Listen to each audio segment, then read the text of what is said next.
Visbiežāk klientu uzdotais jautājums ir, kādu termokameru vislabāk izvēlēties – 35 mm lēcu vai 50 mm lēcu.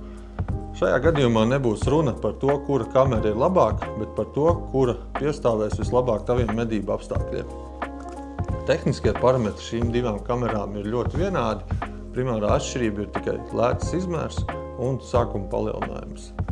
Ņemot vērā, kad cenā veidojās 600 eiro atšķirība, es jums izstāstīšu, pie kādām niansēm jums jāpievērš uzmanību, lai izvēlētos sev piemērotāko kameru.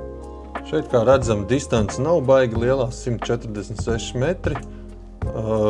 Detalizācija ļoti izteikti nav manām, kad būtu priekšrocība vienai vai otrai kamerai. Redzes leņķis arī nav būtiski savādāks, bet pārējot tālāk pie nākošās distances, kur redzam, kad ir tālmērs rāda 260 aptuveni metri, bet es zinu, ka dabā tur ir nedaudz vairāk, kur veidojās atšķirība. Tālmērā esošais punkts ekrānā nebūtu nenozīmē to, ka tas kūls ir tieši tik liels. Ja jūs apstītos reāli dabā, tas kūls izpaužās daudz lielāks. Un kā redzam, ekrānā esošā ceļa vieta, viņa ir nedaudz augstāka. Viņa nozīmē, ka tas ir šķērslis priekšā. Tālmērs jau acīm redzot ir noķēris jau pirmo šķērsli, tāpēc rāda 265 metrus. Šajā gadījumā jau sāk iezīmēties arī redzes lauks, jo starta palielinājums abām kamerām atšķirās.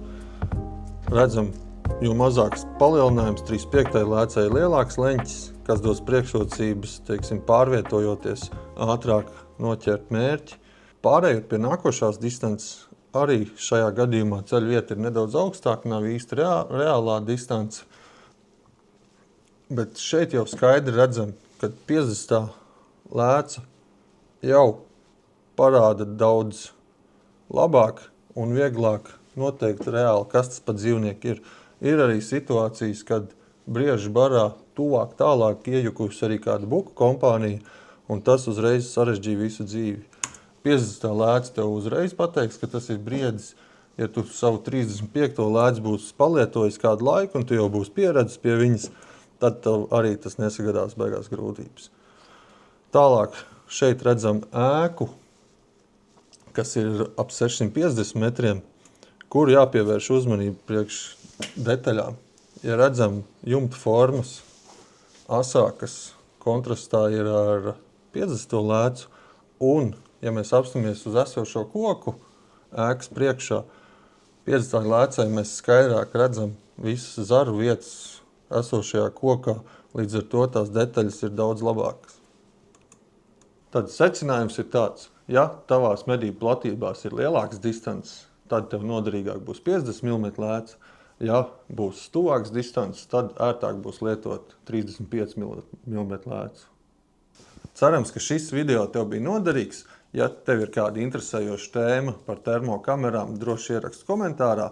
Ja ir jautājumi par Nokpiks ierīcēm, zvani mums, jo kopš šīs ierīces parādījās Baltijas tirgū, mēs viņas esam izmantojuši, lietojuši daudz dažādos apstākļos, kā arī zvanot, tu vari pieteikties arī uz demo vakariem.